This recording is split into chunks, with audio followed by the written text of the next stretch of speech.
Americans are somewhat selfish. Okay, they're selfish people. Even from the perspective of like, why are our tax dollars going to defend Israel is a real point of consideration for the average American. My statement on the recent developments in the Middle East. Iran is a sworn enemy of the United States and can never be permitted.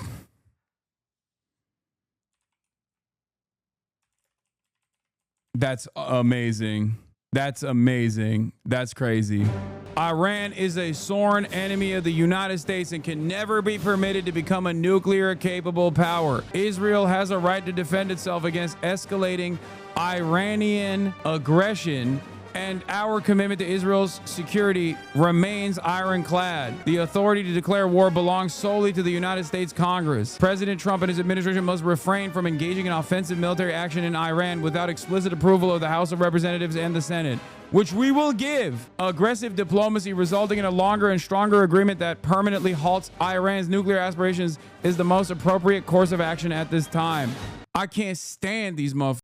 And I can't stand them. I cannot stand these motherfuckers.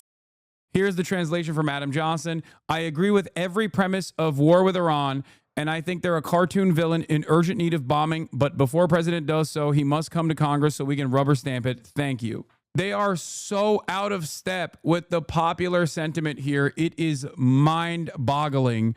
You got a very unique situation where a westernized American ally that has been presented as the most moral nation and America's most valuable ally in perpetuity is being bombed by what has been presented as cartoonishly evil desert people, and no one in the broader public is even making a peep. They're either too busy making strike compilations and learning Farsi words like bomb and Tel Aviv, or they're just quietly celebrating this.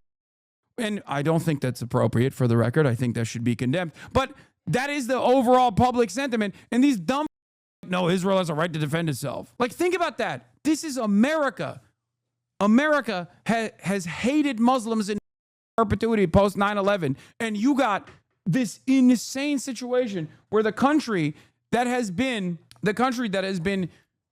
seen as like the extension of America in the region is being bombed by the country that is the major villain in the region, comprised of like these scary Muslims. Americans are not letting out a peep. They're not even saying like, oh yeah, we got to stand with Israel. Think about that for a second. Is it because they found Khamenei's old tweets about women and how they are angels that must be preserved, how they are flowers that must flourish? Is that why? Is it because they found Khamenei's old tweets? Israel is fighting a proxy war on behalf of the United Kingdom? So this right here is a perfect demonstration, I think, and he does like a Hasanabi method here. But this right here is a perfect demonstration of like the broader sentiment I have also seen in my normal conversations with like normies. Is that the most insane thing anyone's ever heard? Are people right now in the United Kingdom, is their biggest problem Iran? What is this woman speaking of? What is she talking about? What is anyone talking? Is Iran the reason that no one can afford a house? Is Iran the reason that there's fentanyl everywhere? Is Iran the reason that we've got political corruption? Is Russia the reason? Is Iran? Zoomers might actually be falling for it. They're doing TikTok edits of Khamenei and getting...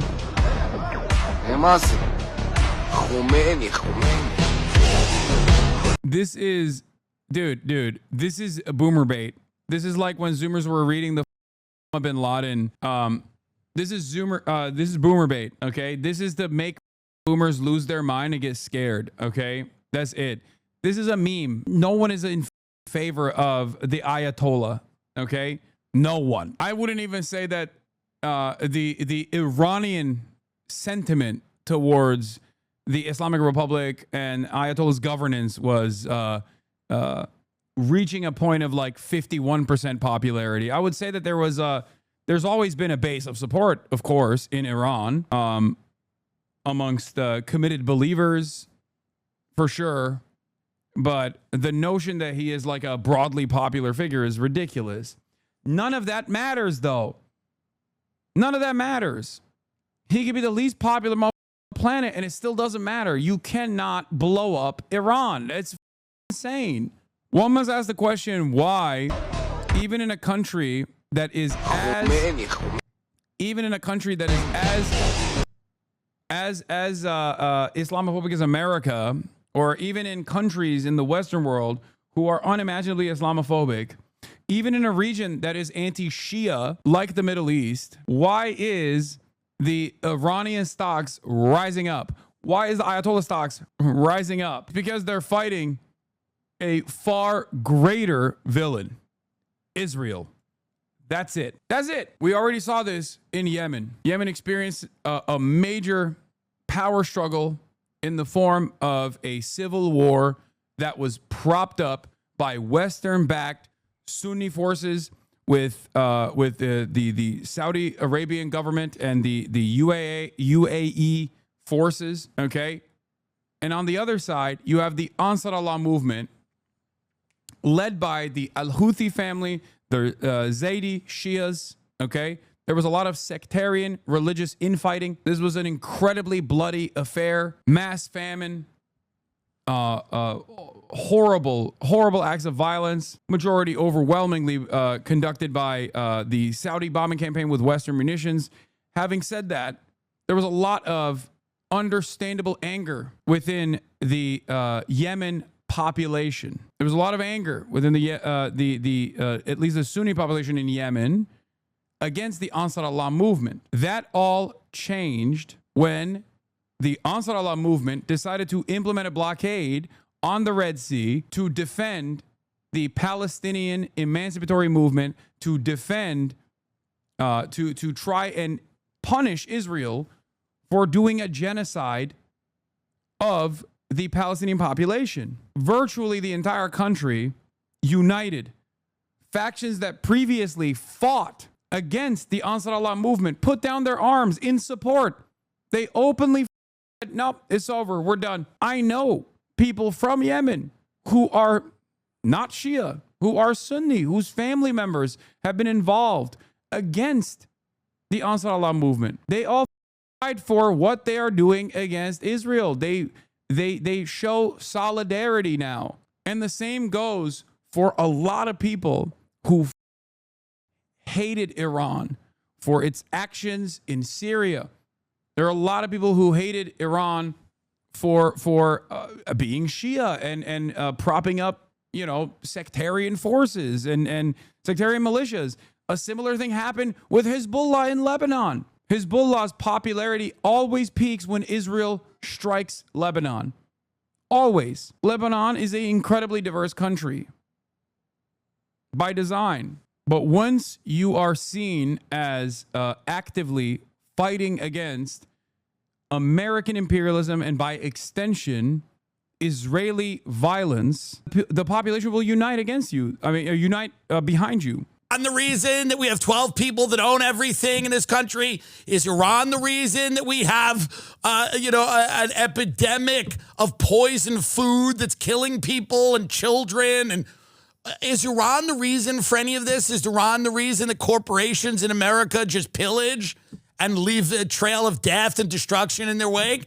Is Iran the reason we have no health care? I mean, this is the most insane thing I've ever heard. She's saying Iran's the enemy of the UK because people pop off. The mullahs in Iran talk a lot of shit. What are they doing? Did Iran attack the UK? Did Iran attack the United States of America? Is Russia attacking the United Kingdom or the United States of America? Am I wrong? But when she says, just get her out of here. But when she says they're fighting a proxy war on behalf of us, and that's what the Ukraine is doing for Russia.